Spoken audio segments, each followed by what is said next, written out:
পাশে থাকবে। আমার বাবা মা দুনিয়া ছেড়ে তো একদিন চলে যেতেই হবে, আমিও যাব। আমার বাবা মা যে দায়িত্বটা এতদিন ধরে নিয়েছে সেই দায়িত্বটা ও আমার নেবে। বাবা মা থাকলে বসে, না থাকলে বসে, সেও আমার নিতে হবে। যত ঝড় তুফান যা কিছু হয়েছে আমরা দুজনে ভুলে যাওয়ার চেষ্টা করেছি এবং গিয়েছি। এখান থেকে একটা জিনিস আমরা শিখেছি, প্রত্যেকটা ভালোবাসা মানুষদের বলবো, চুল বড় হলে আমরা কি করি? চুল কেটে ফেলি। সেরকম ভালোবাসা যদি ভুল হয়, ভালোবাসা ভাঙতে নেই বস, ভুলটা ভাঙতে হবে।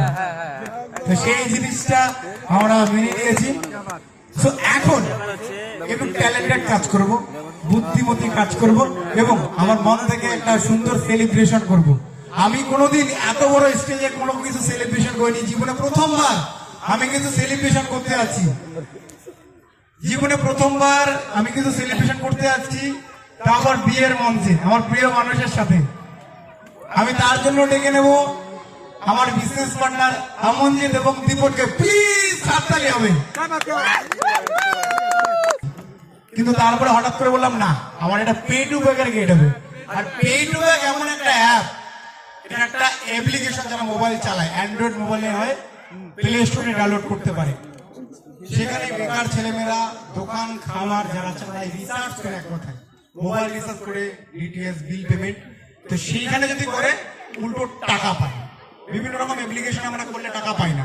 তো সেই জিনিসটা জনসাধারণ পুরো ভারতবাসী এতটা পছন্দ করেছে যে কয়েক মাসে 1 মিলিয়ন ডাউনলোড হয়েছে এবং প্লে স্টোরে 4 নাম্বার ট্রেন্ডিং হয়েছে।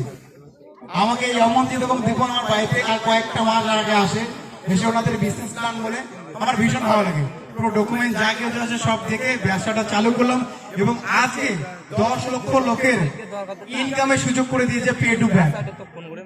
10 লক্ষ লোকের। তার জন্য কি করতে হবে? যেটা মান্থলি রিচার্জ হয়, মোবাইল রিচার্জ, সেটা করতে হয়। তো এর জন্য আমি পে টু ব্যাগের গেট ওখানে লেগেছি। পে টু ব্যাগের গেট শুধু এর জন্য লাগাইনি, আমার বিয়ের আর্থিক দিক দিয়ে ম্যাক্সিমাম সহযোগিতা করেছে পে টু ব্যাগ। অর্থ সাহায্য হয়েছে, তো আমি সেলিব্রেশন করবো না? এখন সেলিব্রেশন হবে আমাদের এমডি পে টু ব্যাগের আমনজিৎ এবং দীপনের আসামে বাড়ি এবং পে টু ব্যাগের সমস্ত স্টাফ নাও, তোমরা আমাদের বন্ধু, আসো সমস্ত স্টাফরা। আমরা এখন সেলিব্রেশন করবো, তোমরা হাততালি দেবে, আর ডিস্টার্ব করিম না ভাইও। এরপর ড্যান্স হবে।